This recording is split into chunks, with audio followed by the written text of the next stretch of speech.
Aleluya, gloria a Dios. Soy el pastor Omar Guay y hoy quiero compartirle una enseñanza que activará tu vida espiritual, una enseñanza que tocará tu vida espiritual.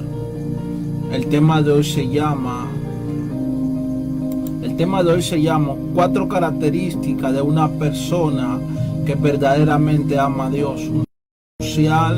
Un tema que activará tu vida espiritual y será de bendición a tu vida.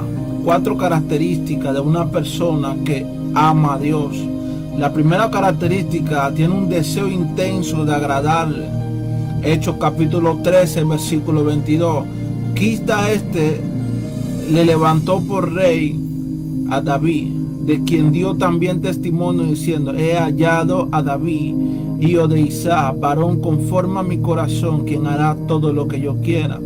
Cuando uno ama a Dios, uno hace todo lo que Dios quiere. Y es un principio muy importante, porque tenemos que tener deseo por Dios. Tenemos que amar a Dios. Tenemos que agradarle. Desea ardientemente hacer la voluntad y no la suya. Que su mente, su corazón está centrado en querer agradar a Dios con toda su vida. Y esto es lo que tenía David. David podía fallar a Dios, pero David, su corazón nunca dejaba de agradar a Dios. Por eso dice la Biblia: un varón conforme a mi corazón, quien hará todo lo que yo quiera. Entonces la primera característica de la persona que ama a Dios, hace todo lo que Dios quiera. La segunda característica, tiene un deseo intenso de crecer espiritualmente. Hechos capítulo 5 del 11 al 14. Y vino gran temor sobre toda la iglesia y sobre todos los que oyeron estas cosas. Y por la mano de los apóstoles se hacían muchas señales, prodigios en el pueblo. Y estaban todos unánimes en el pórtico de Salomón. De los demás, ninguno se atrevía a juntarse con ellos, mas el pueblo lo alababa grandemente. Y los que creían en el Señor aumentaban más, gran número, y así el hombre como de mujer. Entonces, estaban todos en el pórtico de Salomón. Y ninguno se atrevía a juntarse con ellos, mas el pueblo lo alababa grandemente. Los que creían en el Señor aumentaban más, gran número, así como los de mujer.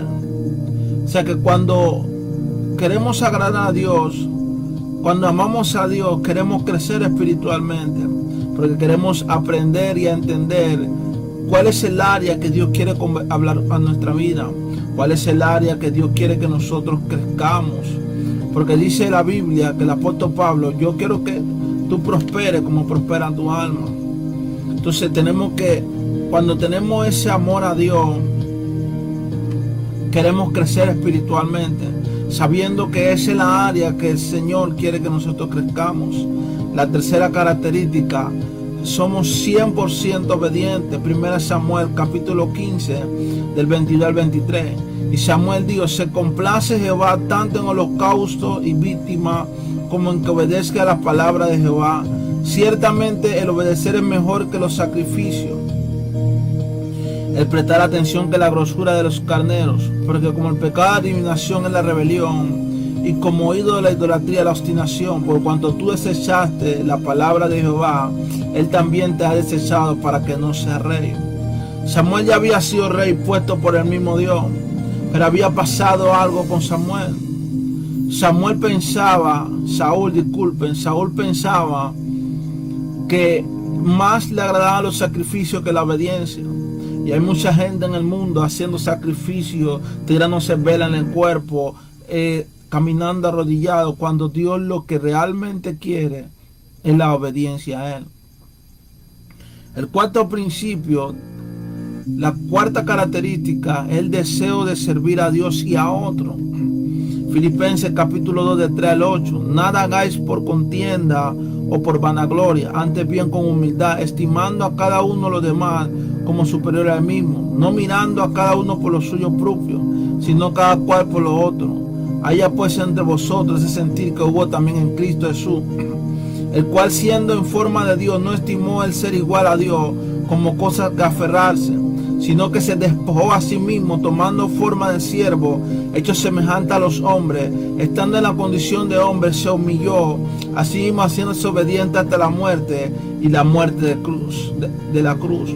O sea, que Jesús, siendo Dios, se despojó y se vino a hacer carne y se vino a ser humano como nosotros, para morir en la cruz por nosotros.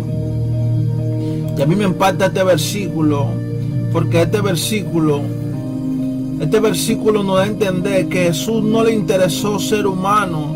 Él se humilló, dice, Él se humilló y no le interesó ser humano. Lo que le interesaba es salvarnos a nosotros. Lo que le interesaba era que nadie se perdiera. Él se quitó de ser un Dios, se despojó, se bajó de su trono y se humilló como ser humano y murió en la cruz por nosotros. Y dice la Biblia que Él lo hizo por humildad y por amor a nosotros. Así mismo tenemos que tener esa característica de servir a otros y morir por otros y amar a otros como lo hizo Jesús. Soy el pastor Omar White y lo dejo con esta enseñanza que activará su vida espiritual. Aleluya.